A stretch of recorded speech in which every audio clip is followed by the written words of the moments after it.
तो आज हमारे पास जो स्रोत है वो इतिहास का कोई आम पन्ना नहीं है। ये एक बहुत ही व्यक्तिगत और झकझोर देने वाला दस्तावेज है। इसका शीर्षक है मैं चरित्रवान व्यक्ति हूँ, या अगर मूल अंग्रेजी में कहें तो I am a man of character. हाँ, और यह दस्तावेज डॉक्टर B.R. अम्बेडकर के शुरुआती जीवन के एक बहुत ही खास हिस्से पर रोशनी डालता है। मतलब हम बात कर रहे हैं 1913 की। सही कहा। 1913 में बड़ौदा के महाराजा द्वारा उन्हें दी गई स्कॉलरशिप, और फिर बाद में 1924 में बड़ौदा राज्य के अधिकारियों के साथ हुए उनके एक बहुत ही तीखे पत्राचार की। हमारा आज का जो मिशन है ना, वो उस युवा छात्र की मानसिकता को समझना है जिसने अपनी उच्च शिक्षा को सिर्फ एक करियर बनाने का जरिया नहीं माना, बल्कि उसे समाज सुधार के एक बहुत ही शक्तिशाली हथियार के रूप में देखा। और हम ये भी देखेंगे कि कैसे पैसों की भारी कमी और एक पूरी नौकरशाही के दबाव के बावजूद एक व्यक्ति अपने उसूलों पर कैसे अड़िग रह सकता है। बिल्कुल। ठीक है, आइए इसे थोड़ा विस्तार से समझते हैं। ये पूरी कहानी सिर्फ कागजों पर हुए करारों की नहीं है। नहीं, ये दूरदर्शिता, कड़े संघर्ष और एक स्थापित व्यवस्था से सीधे टकराने की कहानी है। तो इस पूरी घटना को समझने के लिए हमें आज से 100 साल से भी ज्यादा पीछे जाना होगा। हाँ, बात 1913 की है, और श्रोताओं को यह समझना होगा कि यह वो दौर था जब भारत का माहौल आज से बिल्कुल अलग था। देश में ब्रिटिश राज था, लेकिन रियासतें अपनी अलग सत्ता चला रही थी। और स्रोत सामग्री हमें बताती है कि 2 फरवरी 1913 को भीमराव के पिता सूबेदार रामजी मालोजी का निधन हो गया था, जो किसी भी युवा के जीवन में एक बहुत बड़ा भावनात्मक खालीपन लाता है। साथ ही यह एक भारी आर्थिक संकट भी था। अब उन्हें पूरी तरह से अपने पैरों पर खड़ा होना था। उनके भीतर ज्ञान हासिल करने की एक असीम भूख थी, कुछ बड़ा करने की बेचैनी थी। और उस वक्त वे बड़ौदा में जो नौकरी कर रहे थे, उससे वे अंदर से बिल्कुल भी संतुष्ट नहीं थे। तो ठीक इसी समय यानी 1913 के बीच में बड़ौदा के महाराजा सयाजीराव गायकवाड़ कुछ होनहार छात्रों को अमेरिका भेजने की योजना बना रहे थे। कोलंबिया यूनिवर्सिटी, यहीं से एक ऐसी यात्रा शुरू होती है जिसने भारत का इतिहास बदल दिया। लेकिन जरा इस पर गौर करने वाली बात है कि महाराजा के साथ उनकी जो पहली मुलाकात हुई वो बहुत ही अजीब थी। हाँ, दस्तावेज बताता है कि भीमराव अपनी नौकरी और रहने की जगह की कुछ शिकायतें लेकर बॉम्बे के मलबार हिल पैलेस में गए थे महाराजा से मिलने। लेकिन महाराजा ने उन शिकायतों पर कोई ध्यान ही नहीं दिया। उन्होंने आधे घंटे तक भीमराव से दुनिया भर के अलग अलग विषयों पर चर्चा की। बिल्कुल। तो मैं सोच रहा था कि क्या महाराजा सच में उनकी शिकायतें टाल रहे थे, या ये कोई सोची समझी रणनीति थी? मैं कहूंगी कि ये एक बहुत ही क्लासिक पावर डायनामिक था। महाराजा सयाजीराव गायकवाड़ कोई आम शासक नहीं थे, वे प्रतिभा को पहचानने के लिए जाने जाते थे। हाँ, जब एक युवा उनके सामने अपनी रोजमर्रा की शिकायतें लेकर खड़ा था, तो महाराजा को उसकी स्थिति के बारे में पहले से ही सब कुछ पता था। अच्छा। तो वे असल में उसकी बौद्धिक गहराई को परख रहे थे। बिल्कुल। एक राजा किसी क्लर्क से आधे घंटे तक वैश्विक विषयों पर बात नहीं करता जब तक कि उसे सामने वाले में कोई असाधारण बात न दिखे। और भीमराव ने भी हर सवाल का इतना सधावा जवाब दिया कि महाराजा समझ गए कि यह युवा किसी छोटी मोटी नौकरी के लिए नहीं बना है। हालांकि शिकायतें दूर न होने के कारण वो उस दिन वहां से नाखुश ही लौटे। हाँ, लेकिन उन्हें अगले दिन उसी समय दोबारा बुलाया गया। और वो अगला दिन इस पूरी कहानी का टर्निंग पॉइंट साबित हुआ। अगले दिन महाराजा ने सीधे पूछा कि वो कौन सा विषय पढ़ना चाहते हैं। भीमराव का जवाब बहुत स्पष्ट था। उन्होंने कहा, समाजशास्त्र, अर्थशास्त्र और सार्वजनिक वित्त, जिसे हम पब्लिक फाइनेंस कहते हैं। अब देखिए, समाजशास्त्र तो समझ आता है, लेकिन एक समाज सुधारक के लिए अर्थशास्त्र और खासकर पब्लिक फाइनेंस जैसे विषय क्यों? यहाँ जो बात सबसे आकर्षक है वो ये है कि 1913 में ही एक 22 साल के युवा का विजन कितना साफ था। अक्सर लोग सोचते हैं कि सामाजिक सुधार के लिए सिर्फ रैलियां करना काफी है या भाषण देना। हाँ, लेकिन भीमराव जानते थे कि असली बदलाव तब आता है जब आप व्यवस्था की जड़ों को समझते हैं। पब्लिक फाइनेंस का मतलब है ये समझना कि सरकारें पैसा कैसे इकट्ठा करती हैं, टैक्स कैसे लगाती हैं और उस पैसे को किन योजनाओं पर खर्च करती हैं। एकदम सही। अगर आप किसी वंचित तबके का उत्थान करना चाहते हैं तो आपको ये जानना होगा कि राज्य का खजाना कैसे काम करता है। उनका मकसद केवल अमेरिका जाकर एक डिब्बाबंद डिग्री लाना नहीं था, वे एक पूरा इंस्टीट्यूशनल टूल किट तैयार कर रहे थे। और जब महाराजा ने पूछा कि इन विषयों का क्या उपयोग है, तो उनका जवाब यही था कि इनसे उन्हें अपने समाज की स्थिति सुधारने का रास्ता मिलेगा। महाराजा का इस पर जो रिएक्शन था वो उस समय की सामंती सोच को दर्शाता है। महाराजा हंसते हुए पूछते हैं कि तुम तो हमारी सेवा करने वाले हो, फिर पढ़ाई, राज्य की नौकरी और ये समाज सेवा सब एक साथ कैसे करोगे? इस पर भीमराव बिना किसी हिचकिचाहट के कहते हैं, अगर महामहिम मुझे अवसर दें तो मैं सब कुछ संभाल लूंगा। उनका ये आत्मविश्वास ही था जिसने महाराजा को उसी वक्त ये प्रस्ताव रखने पर मजबूर कर दिया कि क्या वो अमेरिका जाएंगे। और ये कोई छोटा मोटा प्रस्ताव नहीं था। 1913 में अमेरिका जाना, वो भी कोलंबिया यूनिवर्सिटी जैसी जगह पर, एक बहुत बड़ी बात थी। इसके बाद 4 जून 1913 को एग्रीमेंट साइन हुआ बड़ौदा राज्य के assistant minister for education GM Shah के सामने। लेकिन इस एग्रीमेंट की शर्तें ये बताती हैं कि रियासतें अपने निवेशों को लेकर कितनी सचेत थीं। दस्तावेज में साफ लिखा था कि भीमराव को डॉक्टर एच.सी. पंपस की देखरेख में रहना होगा। बिना लिखित अनुमति के कोई और विषय पढ़ने की मनाही थी। हर 3 महीने में रिपोर्ट जमा करनी थी। और सबसे बड़ी शर्त ये थी कि पढ़ाई पूरी होने के बाद उन्हें 10 साल तक बड़ौदा राज्य की सेवा करनी होगी। ये एक सख्त कानूनी बॉन्ड था। यहाँ बात सच में बहुत दिलचस्प हो जाती है, क्योंकि दस्तावेज में खर्च का जो हिसाब किताब दिया गया है वो हमें उस दौर की नौकरशाही को समझने में मदद करता है। रियासत के बही खातों में एक एक पैसे का हिसाब दर्ज था। यात्रा की तैयारी या आउटफिट के लिए 500 रुपए दिए गए। उन्हें बॉम्बे से अमेरिका जाने के लिए द्वितीय श्रेणी के स्टीमर का टिकट दिया गया और 230 पाउंड प्रति वर्ष का भत्ता तय हुआ। और दस्तावेज के अनुसार 1913 से 1918 के बीच उनकी पढ़ाई और यात्रा पर कुल 20,434 रुपए और 6 आने खर्च हुए। ये 6 आने का हिसाब रखना दिखाता है कि प्रशासन कितना सख्त था। लेकिन श्रोताओं के मन में यह सवाल आ सकता है कि उस समय के 20,434 रुपए की आज क्या अहमियत है। आज के समय में ये रकम शायद मामूली लगे, लेकिन हमें इसे 1910 के दशक के नजरिए से देखना होगा। उस जमाने में 20,000 रुपए का मतलब था एक पूरा का पूरा एस्टेट खरीद लेना। आम आदमी की महीने की पगार कुछ रुपयों में हुआ करती थी। इसलिए बड़ौदा राज्य के लिए ये कोई साधारण स्कॉलरशिप नहीं थी। ये एक बहुत बड़ा व्यापारिक निवेश था। वे एक होनहार दिमाग पर दांव लगा रहे थे। ये एग्रीमेंट एक विरोधाभास है।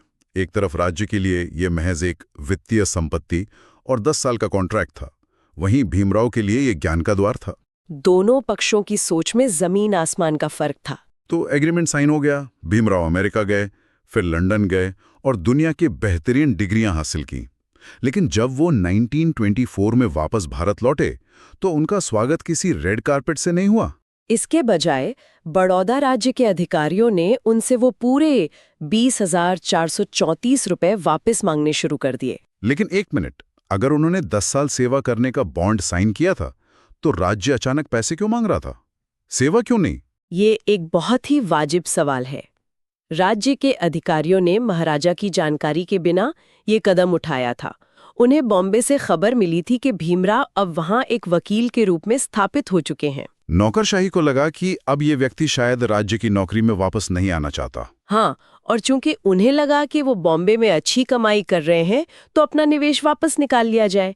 उन्हें भीमराव की जमीनी हकीकत का कोई अंदाजा नहीं था। और इसी गलतफहमी का जवाब देने के लिए 9 दिसंबर 1924 को भीमराव ने मिस्टर पंडित को एक विस्तृत पत्र लिखा।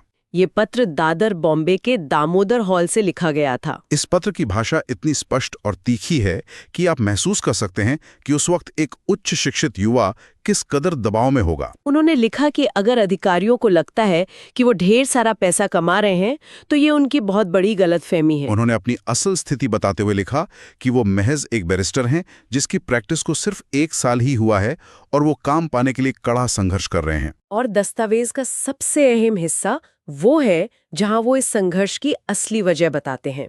उन्होंने स्पष्ट लिखा कि इस कानूनी पेशे में जातिगत पूर्वाग्रह हर कदम पर मौजूद हैं। उन्होंने इन पूर्वाग्रहों का सामना करने को अपने लिए सबसे कड़वा संघर्ष बताया। ये कोई मामूली बात नहीं है। हम एक ऐसे इंसान की बात कर रहे हैं जिसने कोलंबिया और लंदन स्कूल ऑफ इकोनॉमिक्स से डिग्रियां ली थीं।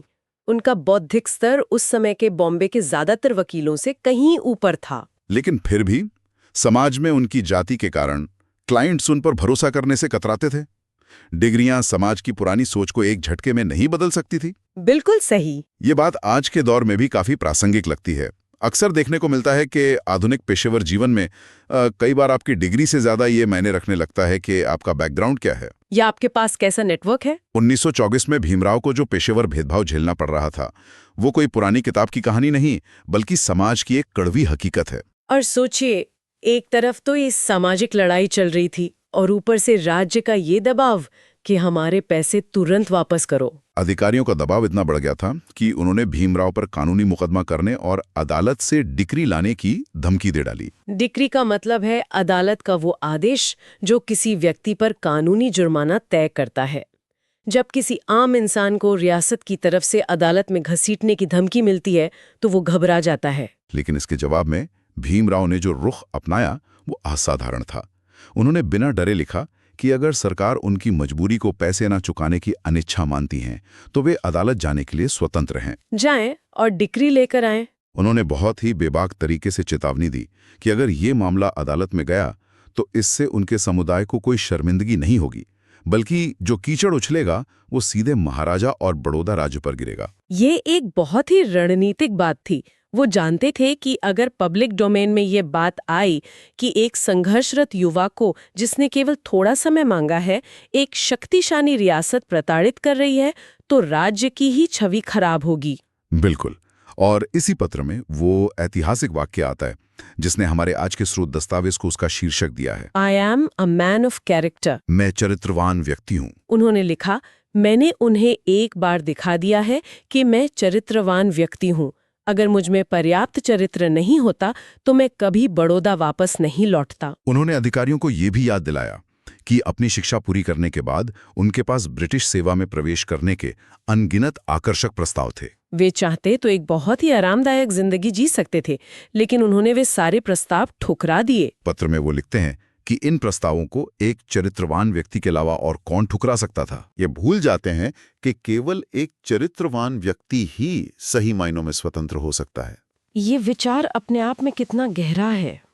केवल एक चरित्रवान व्यक्ति ही स्वतंत्र हो सकता है। इसके बाद पत्र के अंत में भीमराव ने अपना एक ऐसा प्रस्ताव रखा जिसने अधिकारियों को भी चौंका दिया होगा। उन्होंने ये तो माना कि कानूनी रूप से वे कर्ज चुकाने के लिए बाध्य हैं और जैसे ही स्थिति सुधरेगी वे एक एक पैसा लौटा देंगे। लेकिन उन्होंने शर्त रखी कि वे ये पैसा बड़ौदा राज्य के राजकोष में उनके निजी उपयोग के लिए वापस नहीं करना चाहते। उनका प्रस्ताव था कि इस पूरी रकम को बॉम्बे यूनिवर्सिटी को सौंप दिया जाए ताकि वहां महाराजा के नाम पर दलित वर्ग के लड़कों के लिए एक नई स्कॉलरशिप शुरू की जा सके। अगर हम इसे व्यापक परिप्रेक्ष्य से जोड़कर देखें तो ये प्रस्ताव भीमराव की सोच के दायरे को पूरी तरह से खोलकर रख देता है। भीमराव ने उस 20,434 रुपए को कभी भी अपने ऊपर खर्च किया गया व्यक्तिगत ऋण नहीं माना। उनका तर्क बहुत साफ था। चूंकि वो पैसा उन पर एक वंचित तबके के व्यक्ति के रूप में खर्च किया गया था, इसलिए उस पैसे का असली हकदार उसी समुदाय की अगली पीढ़ी है। वे चाहते थे कि यह पैसा एक ऐसा बीज बने जिससे भविष्य में कई और भीमराव पैदा हो सके। लेकिन वे व्यवस्था की सीमाओं को भी खूबी समझते थे। इसलिए उन्होंने पत्र में लिखा कि चूंकि राज्य इतने व्यापारिक तरीके से काम कर रहा है, मुझे नहीं लगता कि वो मेरी इस योजना की सराहना करेगा। वे जानते थे कि नौकरशाही केवल बही खाते और आंकड़ों की भाषा समझती है, पीढ़ियों के सामाजिक उत्थान की नहीं। तो इस सब का असल में क्या मतलब है? इस पूरी चर्चा को अगर हम समेटें तो ये साफ हो जाता है कि ये दस्तावेज सिर्फ एक स्कॉलरशिप के लेन देन की कहानी नहीं है। ये हमें सिखाता है कि जब किसी इंसान का विजन अपने स्वार्थ से बड़ा होता है तो वो न तो ब्यूरोक्रेसी की धमकियों से डरता है, न पैसों की कमी के आगे झुकता है, और ना ही समाज के गहरे जातिगत पूर्वाग्रहों के सामने हार मानता है। उच्च शिक्षा का असली मकसद सिर्फ अपने लिए एक सुरक्षित करियर बनाना नहीं है, बल्कि उस शिक्षा का इस्तेमाल समाज को सशक्त बनाने के लिए करना है। जो व्यक्ति आज अपने जीवन में सिस्टम से लड़ रहा है, उसके लिए ये 1924 का पत्र एक बहुत बड़ा सबक है। बिल्कुल। इससे एक बहुत ही महत्वपूर्ण सवाल खड़ा होता है जिस पर हमें आज के संदर्भ में विचार करना चाहिए। हाँ, बताइए। हमने देखा कि भीमराव उस पैसे को वापस खजाने में डालने के बजाय एक नया स्कॉलरशिप फंड बनाना चाहते थे। आज के आधुनिक समय में हमारे शिक्षण संस्थान और सरकारें एजुकेशन लोन को पूरी तरह से एक वित्तीय ऋण मानती हैं, जिसे ब्याज के साथ वापस करना ही होता है। क्या होगा यदि हम शैक्षिक ऋण को इस बात से मापें कि उस छात्र ने शिक्षा प्राप्त करने के बाद अपने समाज को या देश को वापस क्या दिया है? ये सोचने वाली बात है। क्या हमारा आज का एजुकेशन सिस्टम इतना व्यावसायिक हो गया है कि वो छात्रों के सामाजिक और पीढ़ियों तक चलने वाले योगदान की कीमत को समझ ही नहीं पाता? क्या शिक्षा का पूरा मूल्यांकन सिर्फ बैंक की किश्तों तक सीमित रह जाना चाहिए? ये सच में एक ऐसा विचार है जो हमारी शिक्षा प्रणाली और समाज को देखने के नजरिए को पूरी तरह से बदल सकता है। डॉक्टर अंबेडकर का वो संघर्ष आज भी अलग अलग रूपों में हमारे आसपास मौजूद है। बिल्कुल मौजूद है। इस विस्तृत चर्चा में शामिल होने के लिए बहुत बहुत धन्यवाद। हम जल्द ही दस्तावेजों के किसी नए ढेर से एक नए विषय और नए नजरिए के साथ वापस लौटेंगे। तब तक के लिए सवाल पूछते रहिए, पढ़ते रहिए और सीखते रहिए।